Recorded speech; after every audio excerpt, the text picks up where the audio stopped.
दिल्ली के constitution house की एक ऐसी सच्ची घटना जो आपको हैरान कर देगी। अंग्रेजों के ज़माने की एक पुरानी इमारत जहां कई ऑफिस चलते हैं, लेकिन रात के समय यह जगह वीरान हो जाती है। साल 1997 में एक सरकारी कर्मचारी विनोद सिंह की वहां नाइट ड्यूटी लगी थी। उनकी पोस्टिंग नहीं हुई थी और उन्होंने इन अफवाहों को ज़्यादा गंभीरता से नहीं लिया था कि इमारत में अजीब घटनाएं होती है। उस रात करीब 1:30 बजे जब वे अपने टेबल पर कुछ कागज चेक कर रहे थे, उन्हें एक कमरे से फर्नीचर खिसकने की आवाज़ आई। उन्होंने जाकर देखा, लेकिन वहां कुछ नहीं था।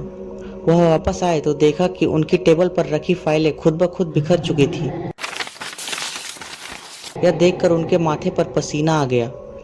अचानक उन्हें सीढ़ियों से किसी के उतरने की आवाज़ आई। जैसे ही उन्होंने सीढ़ियों की ओर देखा, एक धुंधलेला साया उन्हें नीचे जाता दिखा। उन्होंने पीछे से आवाज़ दी, कौन है? लेकिन कोई जवाब नहीं आया।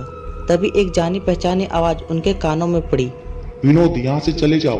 वे चौंक गए क्योंकि यह उनके एक पुराने सहकर्मी मिश्रा जी की आवाज़ थी। लेकिन मिश्रा जी की तो 2 साल पहले ही मौत हो चुकी थी।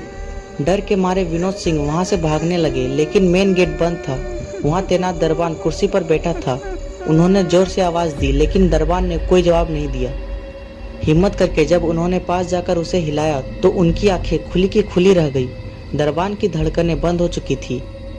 विनोद सिंह को अगली सुबह बेहोशी की हालत में पाया गया। जब उन्होंने पूरी बात बताई तो पुराने कर्मचारियों ने बताया कि इस इमारत में 1940 के दशक में कुछ ब्रिटिश ऑफिसर्स की रहस्यमय मौत हो गई थी और तभी से यहाँ अजीब घटनाएं होती रहती है। आज भी वहाँ देर रात तक कोई जाने की हिम्मत नहीं करता है, क्योंकि जो गया वह कुछ अनसुनी आवाज़ें सुनकर वापस लौटा या फिर कभी नहीं लौटा।